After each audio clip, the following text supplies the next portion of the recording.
Fala pessoal, tudo bem? Nesse vídeo eu gostaria de compartilhar algumas dicas e orientações a respeito de montagem de circuitos elétricos na bancada. Eu acredito que as informações que eu irei passar para vocês vão ser de grande ajuda ao longo das nossas práticas, tudo bem? Então, vamos para a bancada. Aqui a gente já está na nossa bancada e a primeira dica que eu quero dar para vocês, a primeira orientação é o seguinte, inclusive eu acho que eu já falei sobre isso em alguns outros vídeos. Você, antes de tudo, antes da montagem, você deve sempre medir com multímetro as resistências dos teus elementos, ok? Por quê? Ah, professor, eu não preciso, eu sei a tabela de cores de cor, né? Também eu consultei aqui a tabela de cores, tá bom? Bem direitinho, não tem erro. Beleza, pessoal, mas não é por isso. Às vezes, o teu resistor, né? Ele pode estar danificado por dentro, né? As pernas dele, os terminais dele também, né? Enfim. E outra coisa, que isso já aconteceu várias vezes, tá? Às vezes você pode estar se confundindo as cores, tudo bem? Por quê? Porque tem algumas cores que elas são muito parecidas. Por exemplo, o caso do dourado e do amarelo. E sabe qual é o pior desse problema? É o seguinte, que por exemplo, o dourado, quando ele está na terceira faixa, ele é um multiplicador de 0,1. Enquanto o amarelo, se não me engano, é 6 ou é 7, enfim. É um número bem grande. Então já pensou se você se confunde, né? Uma terceira faixa amarela com uma terceira faixa dourada? Então a tua resistência vai ser muito pequena. E você pode ter, né, dimensionado o teu circuito para uma potência bem maior do que o resistor aguenta. Então vai dar muito errado isso aí, beleza? Então sempre vocês selecionar os resistores de vocês, vão lá para o multímetro, ok? E meçam as resistências, beleza? Bem, e como se mede a resistência, né? Ora, a resistência, gente, ela tem que ser medida, né, no circuito separadamente. Então você pega o teu resistor, retira ele do circuito, né? Ou no caso você nem fez o circuito ainda, você primeiro tem que testar ele separado, né? Então você coloca diretamente nos terminais. Por exemplo, aqui é um resistor de faixa marrom, cinza marrom, ou seja, 180. Vamos ver quanto é que dá aqui. Então, 179, né? Totalmente dentro da faixa de tolerância, ok? Como eu falei para vocês, há alguns casos as faixas elas são muito similares, como é o caso do dourado com amarelo, o marrom com preto, tá bom? Então, sempre antes de montar o teu circuito, faz aí as medições das resistências, tá certo? Por quê? Outra coisa, né? Cuidado, porque às vezes na rapidez, né? Na pressa ali na hora da prática, os alunos fazem muito disso, né? Fazem primeiro o circuito, aí depois vão medir as resistências, né? Então, olha o problema que dá aqui, né? Se eu for medir esse resistor do jeito que ele está aqui no circuito, o que acontece? Olha aí a resistência que está dando 135, né? Ó, por quê? Como ele está conectado no circuito e existe outro resistor conectado a ele, no caso está em paralelo, então o meu multímetro, na verdade, ele está lendo a resistência equivalente nos terminais dele, beleza? Então vai dar uma discrepância na medição, tá certo? Então toda vez resistência, gente, você tem ela tem que ser medida no circuito separado, beleza? Outro erro bem comum na hora da montagem é quando o aluno, na verdade, ele confunde, né, os buraquinhos da protoboard e acaba conectando de forma errada. Então vocês têm que prestar bastante atenção, tá?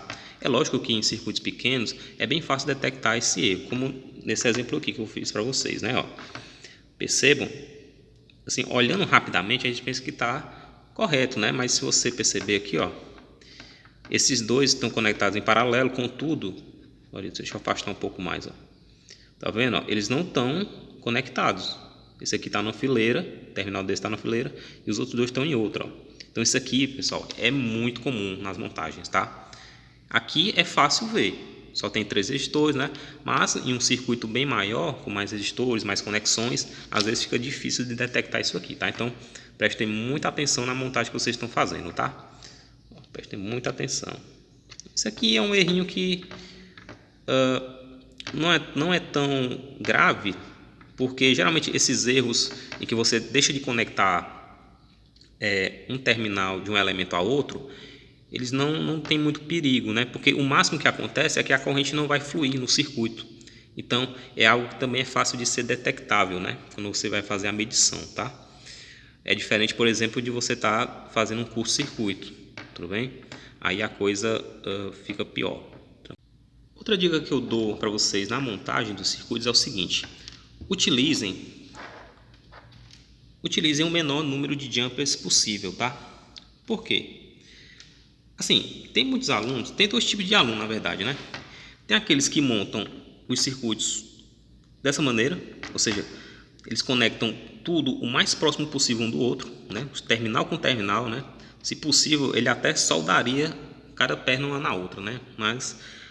E tem aqueles alunos que gostam de fazer assim, né? Constrói o circuito todo separado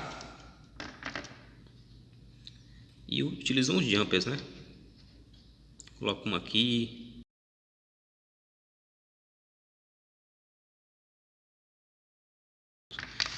Então aqui é o segundo tipo de aluno que gosta de fazer isso aqui. Porque, gente, às vezes eu não recomendo fazer assim, tá? Nesse circuito exemplo, é lógico, tem poucos elementos.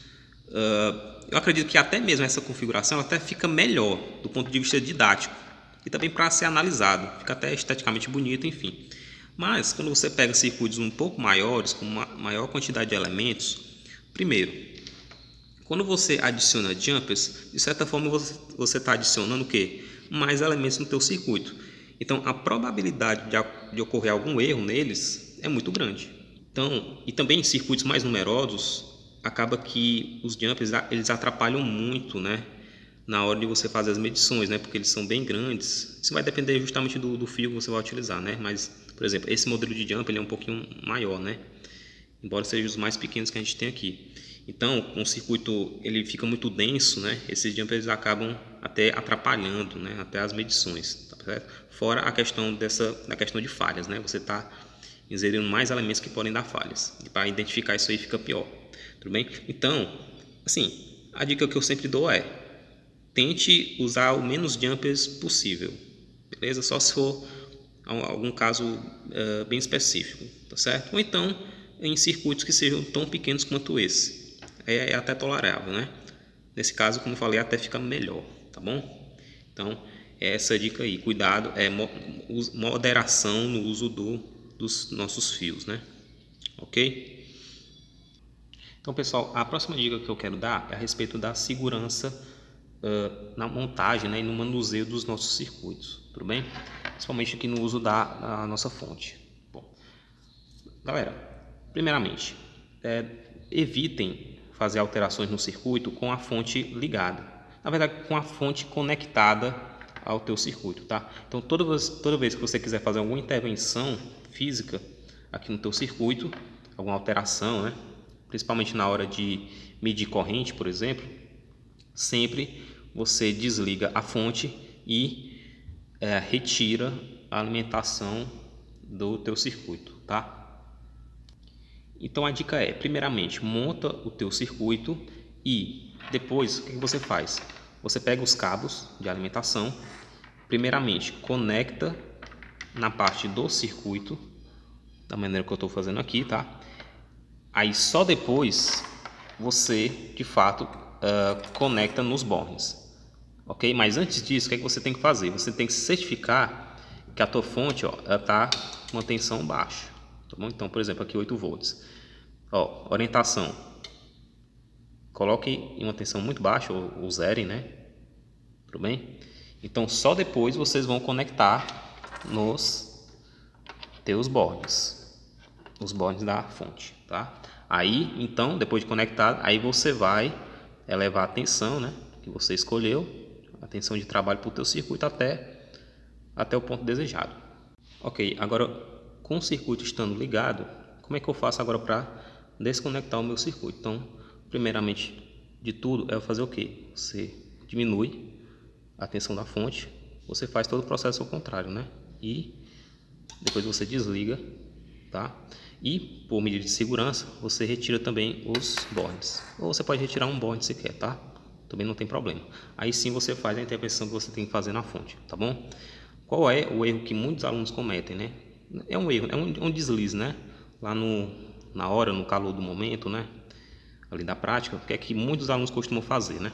Eles fazem isso aqui, ó. Eles ligam, né? Imagina que está aqui em 5 volts, ok? Está funcionando, vocês estão fazendo a análise de vocês. Aí o que é que acontece, né? Muitos alunos só costumam fazer isso aqui, ó. Para retirar a alimentação do circuito, faz apenas isso, ó. Retira e coloca aqui, ou então deixa solto, que é pior ainda, tá? Ou então faz isso aqui, ó, deixa solto e pronto. Aí tá desconectado, né? Não tá passando corrente, aí vão fazer.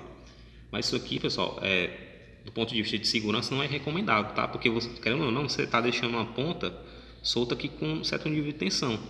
É lógico que para os nossos níveis de potência que a gente trabalha no laboratório, né, circuito zoom, é algo que é bem baixo, tá?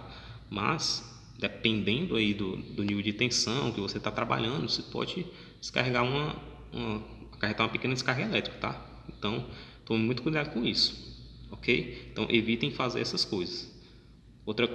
Até porque também muitos alunos às vezes costumam eles não, às vezes nem tiram da protoboard, ele só faz levantar um pouco só para não encostar na trilha, que é ainda mais perigoso, né? Porque acidentalmente pode ser que você acaba energizando sem querer, tá? Então vocês têm que tomar muito cuidado com isso aí, tá bom?